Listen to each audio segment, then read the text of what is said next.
of cert. Let me get. Good morning. Today we are joined by Mimi Rosado, sharing with us the student employment opportunities for our upcoming cybersecurity hiring event, partnered with the Cyber Center of Excellence. Thank you for being with us today, Mimi, and we will go ahead and let you get started. Thank you. So first, I would like to introduce myself and our organization. My name is Mimi Rosado, and I am the Deputy for Corporate Programs at Naval Information Warfare Center Pacific. We are an R&D lab that is under the Department of Navy. So we are not a company. We are federal employees that work for DoD, and our headquarters is NAVWAR. Many of you may have known it as SPAWAR, and they're the big building that's right off of the 5. Our lab is located here in San Diego in Point Loma. That's where most of our employees are. But we do have installations, and part of our command exists in the Pacific Rim, including Hawaii, Japan, and Guam. And then we also have a couple of employees in other locations like Philadelphia and Colorado Springs. Our main focus at NIWC Pacific is developing systems and capabilities for the fleet. So we basically have a bunch of patents. We have people that invent stuff, create it, engineer it, deploy it on the ships, and then we maintain those systems. So that's what we call life cycle management, everything from the creation until it's taken out of commission, until it's not used anymore. So the reason that I'm here is NIWC Pacific is what we call a science and technology reinvention lab. Because of that, we're able to hire students while they're still going to school, and we also get other authorities to hire outside of USA jobs. We actually, in the last 2 years, have hired 80% of our new hires outside of USA jobs, because we've been given a special authority to do what we call on-the-spot hiring. We're actually able to do what's called a name select. If we find somebody that we feel it could be part of our team, we can skip all of a huge part of the process and basically just offer that person a job and they come and work for us. We're also able to do this for folks that are still going to school. The minimum is that they just need to be in school for the first year, but we're also going to talk about some other authorities in case your plan is not to go to a four-year university and get a bachelor's degree. So I'm going to go through a couple of slides. I will be pausing after each slide to see if there's any questions, and then we will continue from there. So I'm going to talk a little bit about our student employee program. This program is an actual student employee, just like I'm an employee. It's not an internship. I will talk a little bit about an internship option if that's all you're interested in. Student employees basically are folks that come in, you work in part-time while you're in school, while you're in session, and then the expectation is that you work full-time when you're on break. We sign you up with a mentor, a more senior engineer, and you come in and you work on one of our projects. We have over 600 projects going on at any given time. Everything from process management to designing hardware to coding software, doing all of our cybersecurity. Pretty much every system in our network has cyber associated with it. Unmanned vehicles. We even have dolphins and sea lions in our marine mammal program. So divers, we also hire divers to work with those animals. So there's a whole plethora of things. There's so many opportunities. I have personally been with NIWC Pacific for 22 years, and I'm on my 8th career. So as you can see, there's a lot of opportunity to move around and learn and do different things. As a student employee, there are a couple of requirements. Because we are federal employees working on secret and above systems, we do have to require US citizenship. Unfortunately, residency and student visas do not qualify against this. The reason for that is, like I said, we do work for very high level secret and top secret programs. And so this is a requirement. You are able to have dual citizenship if there is a reason why you have that dual citizenship. A good example of that is we have hired some employees where they have been willed or they obtain land, like let's say in Mexico, if you have family in Mexico that wills you land, and because you have to be a Mexican citizen to obtain and hold on to that land, our adjudicators will look at those special situations. But for the typical US citizen, if you do have dual, you will have to renounce the other citizenship. So just be aware of that. You also, if you are interested in the student employment program, must be enrolled in a program that provides for transition to get a STEM bachelor's degree. Because we are a science and technology lab, this authority only allows us to hire students while they're getting a STEM degree, a bachelor's at minimum. If this is not what you're doing and you're just looking for cybersecurity, we will talk about that in a minute. But for this particular program, this student employment program, you must be on your way to get a bachelor's degree, and you only have to have your first year under your belt. You also need to be consistently enrolled half-time. Whatever the education, the academic institution's definition of half-time is, we do understand that some schools are under the quarter system and some are under the semester program. So whatever is defined at half-time, we allow the school to tell us what that is. The HR officer that works with you throughout your career will be requesting a transcript from that includes the latest semester or quarter and the registration for the following semester and quarter. And we do that to ensure that there is continuous enrollment.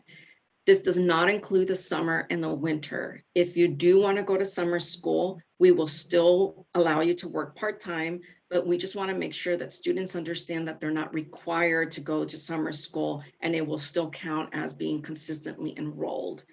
The reason that you do need to have your first year under your belt is because we do have a requirement for a cumulative GPA of 2.0 or higher. And so we need some kind of history of you being in school to be able to meet that requirement. One of the things to look at is when you are being hired, when you're first come on board, your student pay is based on your current GPA. And so the higher your GPA, the better the starting pay is. One of the things that we'll talk in a follow-on slide is if you come in at a lower pay, there are opportunities for growth in pay as you are a student. And we'll talk about that in the next slide. I do want to take two notes. The first note is that if you are not in a program where you intend to transfer into a 4-year degree, we do have another authority for our STRL Cybersecurity Workforce. And what this is we bring you in as a cyber professional. You do not need to have certifications already under your belt. We actually have a program that comes with funding where we will help you pay to get those certs and to also take the exam. We will pay for the exam ourselves. If you have a certification that also requires continuous learning, we will also pay for that learning, and not just the class itself, but also for the time that it takes for you to take that class. So you are earning pay while you're going to class, which is a beautiful program, but it's something that we require of our own employees. And because you would be an employee, we would be able to pay that for you. It is our intent to not have you expend more funding out of your own pocket to meet our requirement. And so we help you with that. If you are not interested in becoming a full-time employee or a regular employee, you're also not looking as going into cyber, the Department of Navy does have an internship program. This runs only during the summer. So let's say that you really don't want to work while you're in school. You're only interested in working during the summer because you have a high class load or course load, or you already have another job that you work during school. There is a internship program that's run by ONR. That's the Office of Naval Research that we participate in. It is a 10-week program over the summer. It pays a $7,000 stipend. So you get paid $7,000 for the entire summer. And the application for that closes on November 30th of this year for next summer. The reason that the application closes so early is because you also require a security clearance for that. So it takes some time to get that. And so they close the application phase very early, but it is for next summer. So please look into that. Just Google Naval Research Enterprise Internship Program or Navy Internship Program, and it will pop up. Before I go to the next slide, I'm going to pause and see if there's any questions regarding the information that I've covered so far. Okay. So the next thing that we will move to is the pay, benefits, and schedule.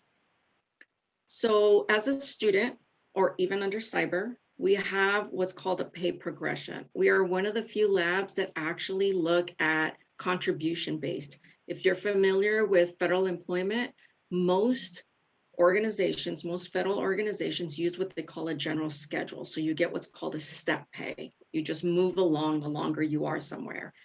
Because we're a little bit different, we're contribution-based. So depending on how much you contribute and your performance, that's how you get paid. But for students, we bring you at least as a specific minimum. The rates that you see here are based with San Diego locality. So something that's important to understand is that if you are hired into San Diego, you get an additional 29.88% on top of what we call your base salary. Once you become an employee, if you decide to move out of the San Diego area, your locality can change that portion of your pay, or you can lose it altogether. So just want to make sure that everything is clear on that. If you are a student and you're working with us, you start at what's called an ND1. That's our basic entry level. And I've identified the rates there for that. But you can earn up to $45,000 if you were working full time. Of course, if you're working part-time, that will be prorated. If you are going for a bachelor's degree, once you obtain that degree, you get promoted to what we call an ND2 level.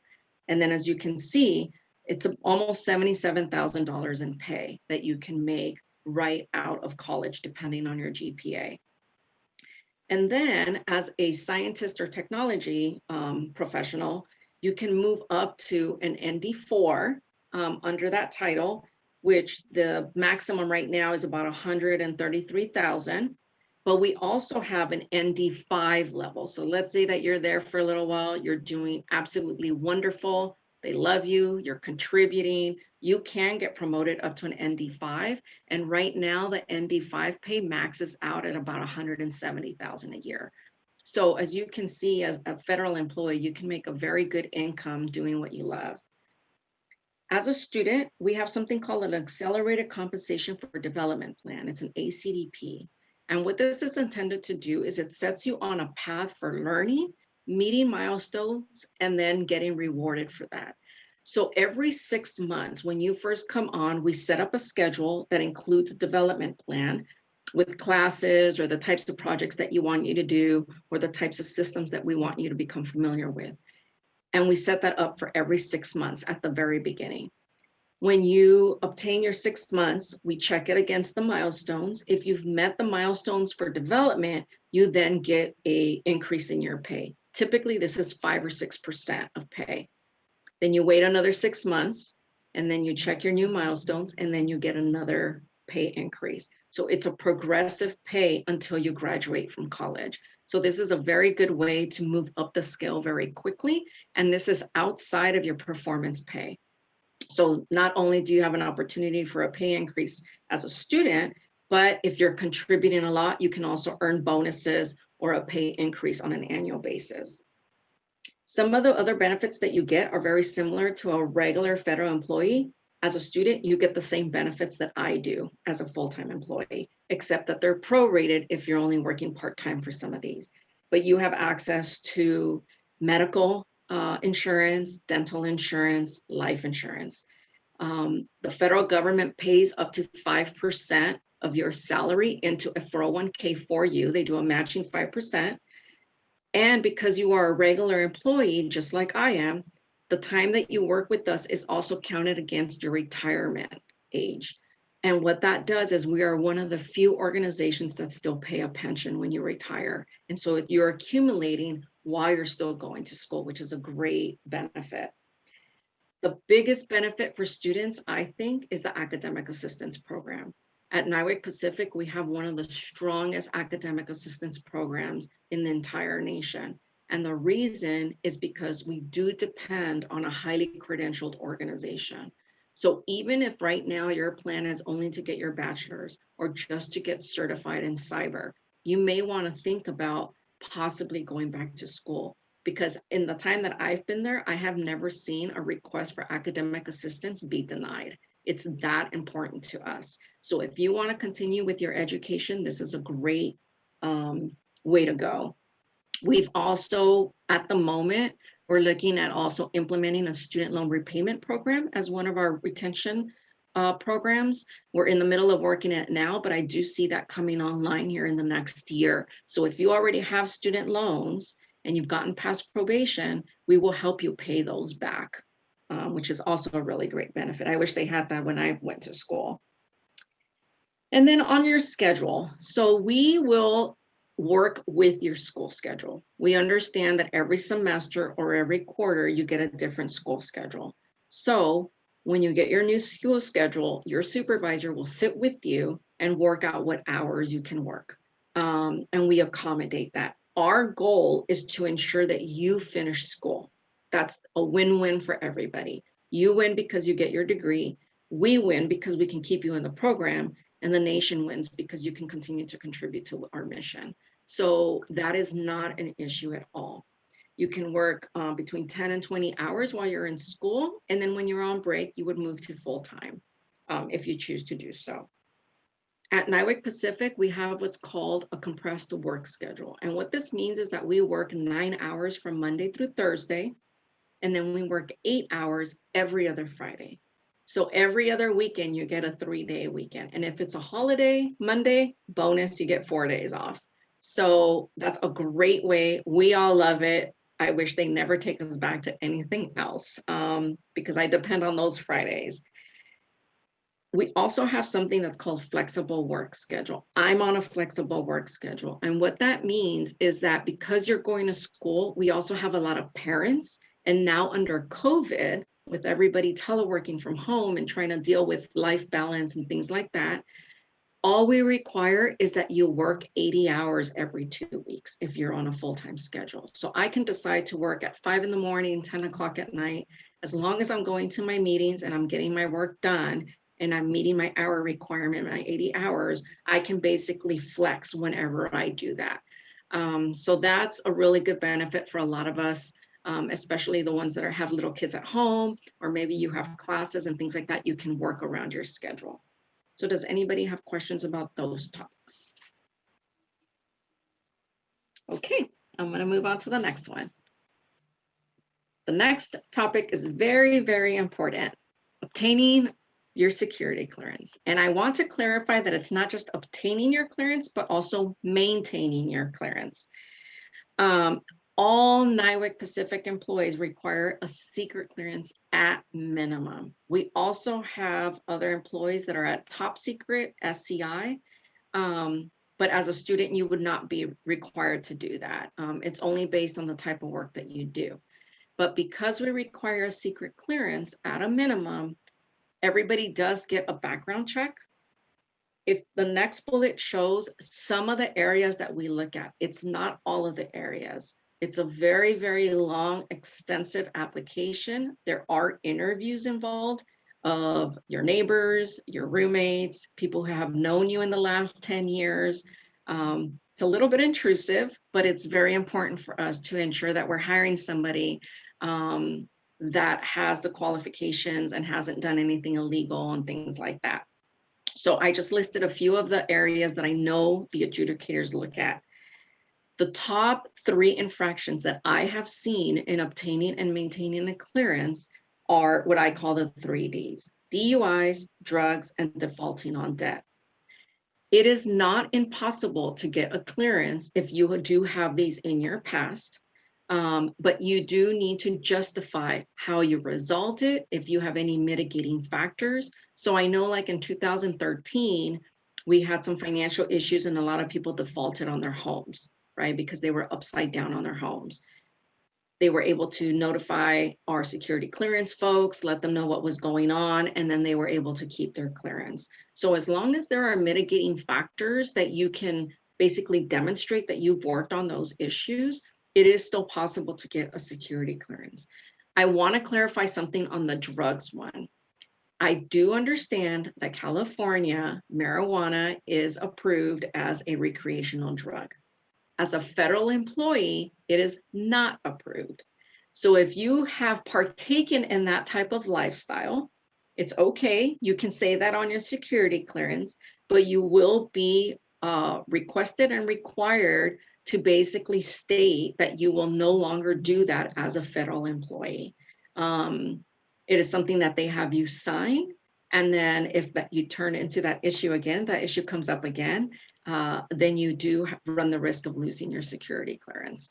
So I just want to make sure that people understand that yes, we are fully aware that it is legal here in California, but as a federal employee, it is not legal for us.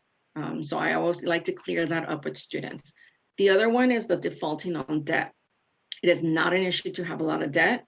It is not an issue to, have worked with your debt collectors. It is an issue if you decide not to pay your bills.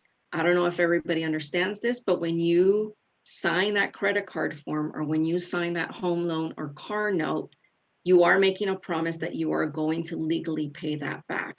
And so for us, if you default on debt, that means that you are doing something illegal and you are breaking that promise. And that is very important to us. The clearance process can take a very long time depending on how complicated your situation is.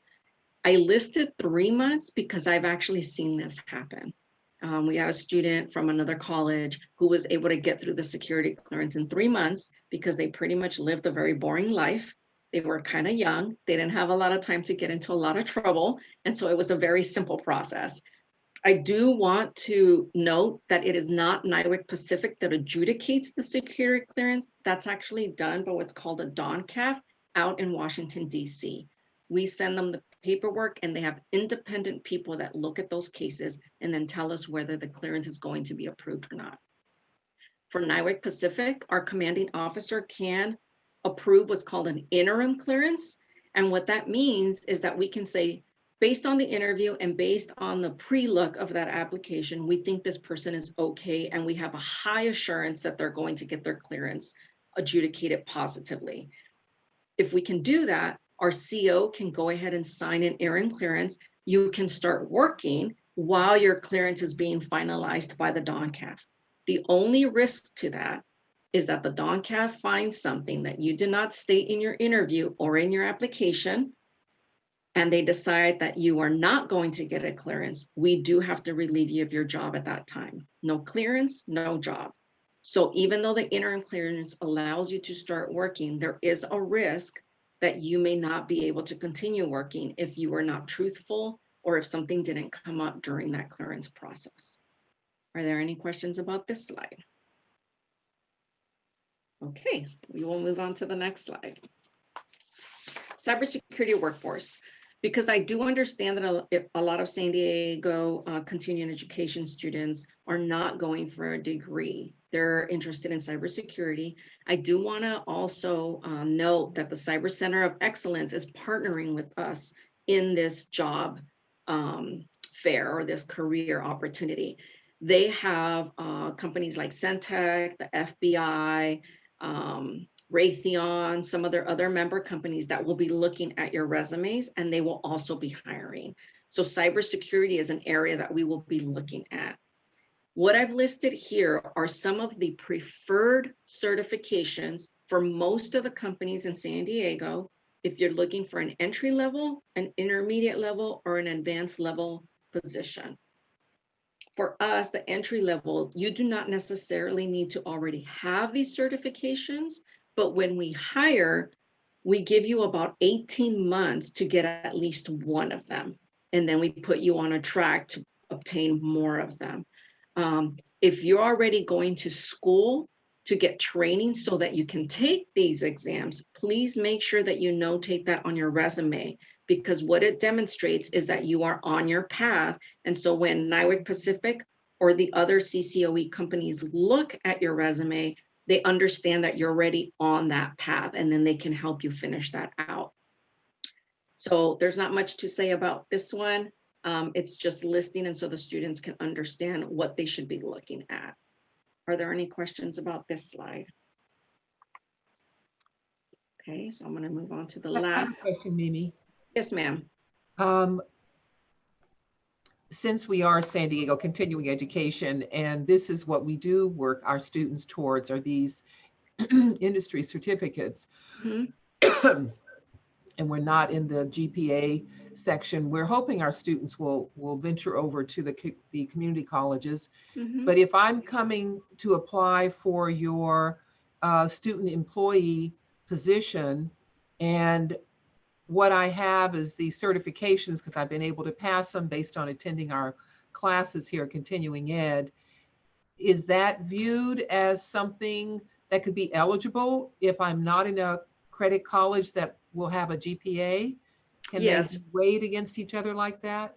So we actually, what I'm doing is when we receive all of the resumes, I'm the one who's personally taking care of distribution and follow-up with all of the students and with the hiring managers.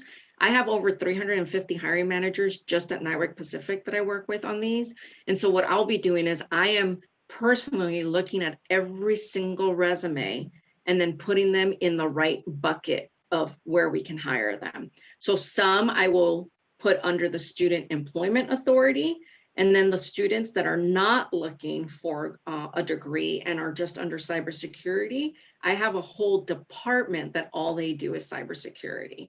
So we hire probably about 400 people a year just because of retirements and turnover. And I would say probably about 75 to 100 of those are under the cybersecurity umbrella. So there is still a lot of opportunity for those students who are not planning to go to school. We want both because we do have to hire for cybersecurity also, and we would like to hire San Diegans who are working with our partner organizations like yourself. Does that answer your question? Okay. I'm going to move on to the next slide. This is the last slide. And all I wanted to do here was give folks an opportunity to see the areas that we have some growth happening right now. Big areas for us. We do have the top 10. I only listed 8 because the other 2 have to do with contracts and financial managers. And unfortunately for this event, we are not looking at contracts and financial managers. For you students, if you do have a finance degree or if you have worked with contracts before, please submit your resume anyways, because I know we're looking for those people. I just did an event where we were doing STEM and I got a few HR applications and I was able to send it to our HR office so that they can hire those folks. So please do not be discouraged from not applying if you feel like you are qualified in another area, and I will do my very best to put you in the right place. But for the STEM and for cyber, these are the areas that we're looking for. Software, coding, development, integration, even if you know how to sustain software, even if you didn't create the code, all very important to us. Pretty much every system that we put out there has software on it. I mean, we are the computer and network kind of folks, and so that all includes software. We have an entire department that all they do is software. So very big for us. If you know any kind of coding languages, please make sure that you include those in your resume. Cyber, like I indicated, huge for us, not just defense, but offense. So even if you build something in your home, right, your own network, and you do your own little, please don't put on there that you're a hacker, but if you kind of test those skills out and stuff, make sure you indicate that you know how to do that. Very important to us, so please. And again, any cyber certifications that you have either obtained or you're working towards, please include those. Data analytics is not specifically a degree we're looking for, but we have a huge need for mathematics. So if you are looking at going after a math degree, that is big for us. Our data analytics, our systems are getting so big, and we're starting to integrate so many of them that we need to be able to do some business intelligence and some data mining to support our fleet. Machine learning and AI is always big for us. The less dependent that we can be on people, the better for the systems that we have, because remember, we're Department of Navy, and we're putting that sailor or that Marine in harm's way when we don't provide them ways for us to do this with machine learning and AI. So big for us. Unmanned systems are both undersea, on land, and in air. So like I mentioned before, even if you're a diver, put that on your resume, because we do have systems that go underwater and scan and things like that, working with our dolphins and our marine mammals. So unmanned systems is huge. So if you tinker around with drones, or you've built robots or anything like that, very important to put that on your resume. Modeling and simulation is huge for us, because we test our own systems before we put them on ships or we put them on platforms. So we do a lot of modeling and simulation to make sure that the systems are going to work the way that they're intended to. So if you've tested systems, or if you've worked analytics to be able to test whether a theory is going to work or not, please include that on your resume. Web development and human systems integration kind of go hand in hand for us. So because our systems are supporting those young men and women out there fighting for our freedom, they are being shot at, they are under a lot of stress, a lot of times they don't get a lot of sleep, and they are under these conditions where we try to make our systems as intuitive and easy to use as we possibly can. So our cognitive psychologists, our web developers, our human systems integrators work very, very hard to get the things that we engineer and make them easy to use. We're trying to make them as easy to use and as easy to deploy as we possibly can, so that those men and women that are out there fighting for our freedom are not tinkering around trying to figure out how to do something when they should really be watching out for their own life. So that is very, very important to us. So if you have any kind of web development, or the big one that I always see is gamers. We get a lot of gamers that apply, and we use those skills, because if you know how to take code and turn it into a game, that's amazing. That's a skill set that we really need, so that we can turn these systems into actual usable applications that the fleet can use. So these are the areas that we're more important in. That is my last slide, but I would like to give the students a couple of tips for their resumes. Please do not discount any volunteering, coaching, mentoring, or anything that you have done in your community. I have been on interview panels where we have selected people because they were a basketball coach, they were working in their local church, they were doing things like that, because it demonstrates leadership and management and team skills. When we get rated on an annual basis, it's not just our technical capability that we get rated on, it is our teamwork, our leadership, our management, being able to communicate. Those are all very important to us. So please, if you have any experience in that, even if you just led a team in class to get a project done, please include that. The other thing that I always recommend to students also is, because they don't have a lot of experience engineering, is that if you've done a special project in a class where you were required to use a specific type of software or develop a certain type of system, please include that under relevant coursework. Make sure that you let us know that you have experience doing that, even if it's in an academic environment. That's always important also. And then the last tip that I would give is, please do not give us a 30-page resume. I love when you give me your life story, but if you could do that outside of the resume, it makes it easier for our hiring managers to really focus in on the qualities that you bring to the job. I have actually gotten resumes where people start their story from when they were 6 years old, and that is not helpful. It's beautiful. I love that you love yourself, but it doesn't really help us get through the resume, and it actually hurts you a little bit. So please focus on your experience, the type of volunteering you've done, the type of coursework you've done, any certifications that you have. And then if you want to add something personal about yourself, just leave that at the end, and then we'll be happy to read it.